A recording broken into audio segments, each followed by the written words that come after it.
What's going on, guys? Today I'm going to be a bit open and honest about some things. Going to be very vulnerable in this video. It's a video that I've kind of had planned for a little while, but it's been a little rough. So let's get into finding out a little bit more about my story, if you will. Let's check this out. Hey Danny, you going You dummy. gotta focus on what you want and don't let it go. Nobody cares what you do, nobody would ever know. I got a lot on my mind, but I won't ever show. I gotta put my phone on do not disturb, don't call my phone. So I'm going to be a little distracted. I've got my thoughtful journal here that I'm going to be filling out some stuff while I'm actually talking to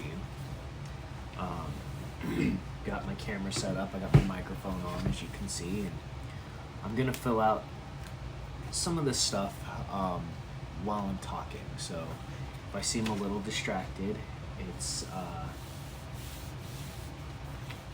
not that I'm not trying to make this video interesting. It's just that talking about this, I'm going to be a little distracted. Believe me, when I get into the subject material, you'll know why. So today is July 1st. The date that I'm recording this video is July 1st. July 1st, 2021. I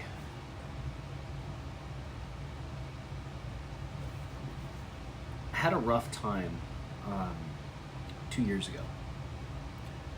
2 years ago, around this time, I was trying to get some sleep for my next day's work. I am a school custodian. I'm a daytime school custodian, so during the summer I work very early hours, and it's 10:45 at night right now. About this time 2 years ago, I was sick to my stomach. In all honesty, I was not doing well. I was felt like I was going to die. Felt like I was going to throw up. Felt like I was losing everything. It was actually, I want to say around 5:30, 6 o'clock in the evening on July 1st of 2019 that was at my lowest point I've ever been at in my life. The literal lowest point that anyone can get to.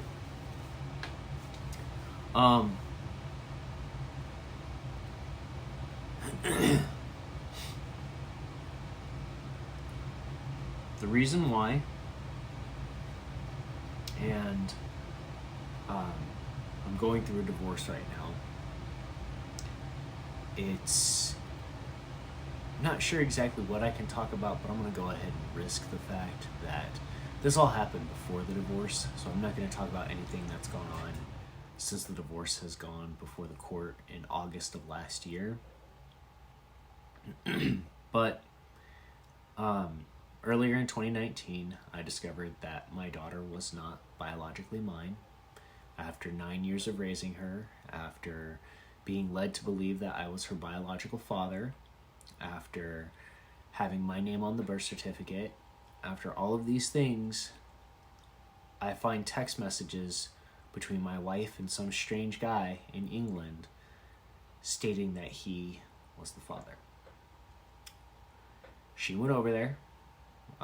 Despite my protests, she convinced me that her parents were going to go with her, and that in her parents going with her, she was going to stay with them at a hotel.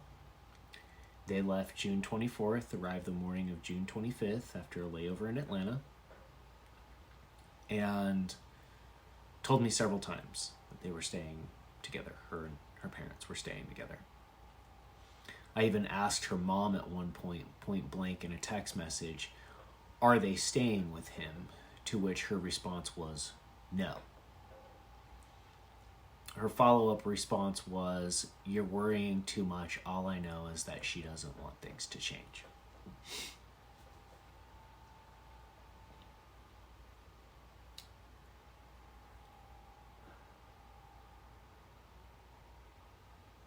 The Saturday before I found out, I had tried to talk to my wife about some stuff going on here. She blew me off, refused to answer her phone after I had called her initially. Blew me off, didn't want to talk to me. And after she did finally talk to me,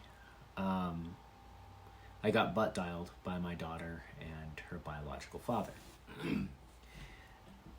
During the butt dial, my daughter's biological father, I could overhear him saying that if you need anything, your bags are locked in the hall closet. I text them and said, "Hi, I'm still on the phone." Within a few seconds, my wife got on the phone and said, "What do you need?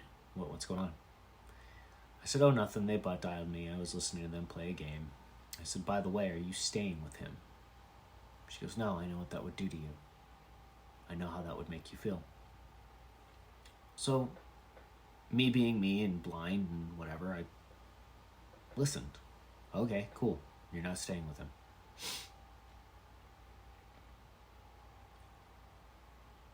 The following week, she dropped off the face of the earth. She texted me at 6:51 in the morning, my time, and didn't text me the rest of the day. I texted her off and on, trying to get replies from her, trying to tell her things that were going on here in Ohio, things that I needed to talk to her about, even taking her lease, her car that she was leasing in to get an oil change, as I told her I would, and I got no replies. I was sitting here in my living room, freaking out because I didn't know what was going on. I hadn't heard from her in, at this point, probably about 14 hours or so. And I looked over and her laptop was here. So I logged on. She was still logged on in her email. And so I tracked her cell phone via Google Maps.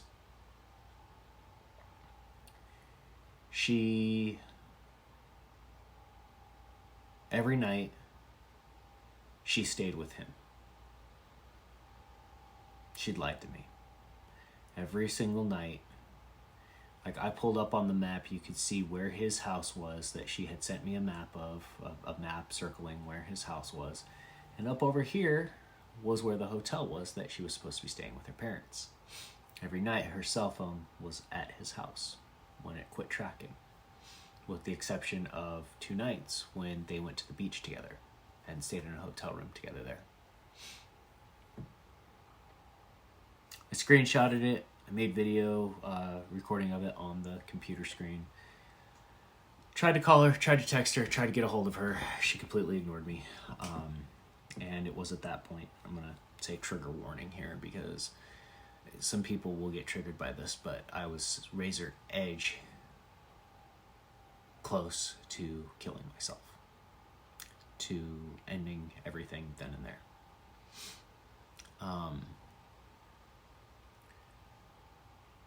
I reached out to a few people. I got blown off by them. There were others that, like a friend of mine at work, she has been a very good, close friend of mine. I didn't want to bother her because she was currently working at that point, that night, and I didn't want to bother her. Reached out to several other people. They blew me off. I reached out to one other person. I said, if this person blows me off, who's going to miss me? Who's going to miss me? Clearly the person that I loved for close to 10 years wasn't going to miss me. If this person blows me off, who's going to miss me? Really? No one will. So I texted them. I waited a few moments and they texted back, asked me what's up. I filled them in on what was going on. Hey, you remember how I said that I kind of had this thought of this and this? Well, it's true. My words were, oh my God, I'm so sorry. So sorry to hear that. She chatted with me, text chatted with me, I want to say a good hour and a half to make sure I was okay. because sitting in front of me were 3 different knives that I was just going to slit my wrists and bleed out right here in the living room.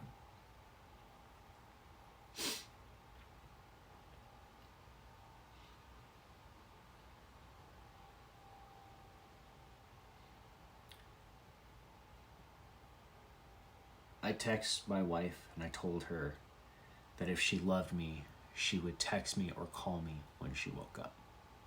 I set my alarm for 2 a.m. here because that was 7 a.m. in England. I set my alarm, went to bed, tried to go to bed, tried to sleep. I managed to knock myself out a little bit. Woke up at 2 to the fact that she had read my text messages, my messages on Facebook Messenger, all of that. She didn't care. She didn't reply.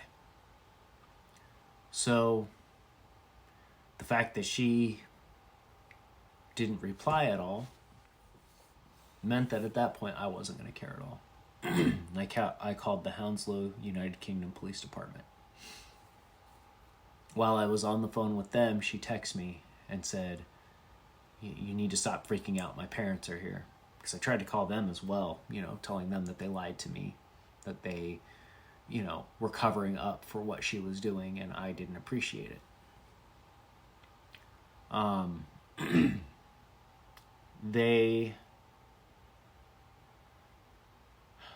She told me I needed to quit freaking out, that this was not, what I was doing was not valid.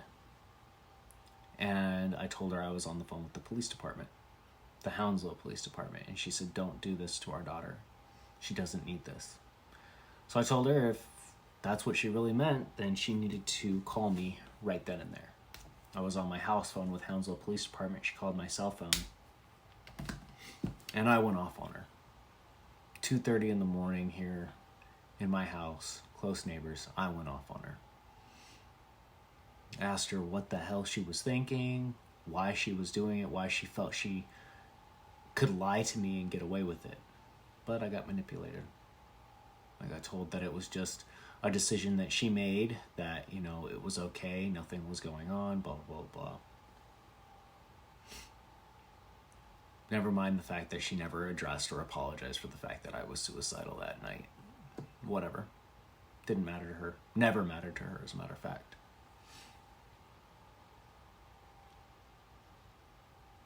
So, due to all that, she left me last year. I went to Colorado June 20th of last year. Flew back on June 27th. While I was on the runway in Denver, she texted me telling me that she left me. She wasn't at her parents', but she left me and knew that I had never forgiven her and that I could never forgive her. Never mind the fact that I tried to forgive her, but she continued to do the same shit she was doing all the time. Excuse my language. But everything that she was doing, she kept doing. So on one hand, she's telling me that, not necessarily saying that she's sorry, but she's sorry that I feel the way that I'm feeling, so not a valid apology. And I'm telling her not to do this, but she's still doing it, showing that her actions, as I've told her, were speaking louder than her words. So she left me. I didn't know where she went. I didn't know where she was. She wasn't at her parents'. I tried sitting outside of her work to see if she was there. She wasn't there. It's actually at the point that I got an attorney and I sat outside of her work. She posted a picture on Instagram of some coffee.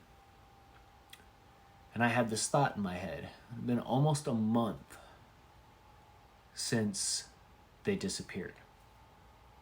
I had this thought in my head. I wonder. My daughter has her cell phone that I bought her because it wasn't left here at the house. Tracking was turned off shortly before they disappeared, but I could see that it was still being used. I pay insurance on this phone. I wonder if I can get it. Wonder if I can get an insurance replacement. So I did. Lost or stolen, because it was lost. I didn't have it. Logged in with her Apple ID. and went to bed after I got the replacement phone. Woke up the next morning and it had been replaced. There was an email. I couldn't get into the account because it said I needed to log in. So I tried to log in, said password changed. Changed the password back. It said the password was changed GMT, Greenwich Mean Time. So I changed my password to my Apple ID. Got the same email except it was EST, Eastern Standard Time. They told me that they were in England, at least somewhere around England. In the UK, Greenwich Mean Time is in England. So I then remembered that my daughter had a Snapchat. Let's get some hard evidence here that they're out. So I logged into her Snapchat account, and my wife had sent her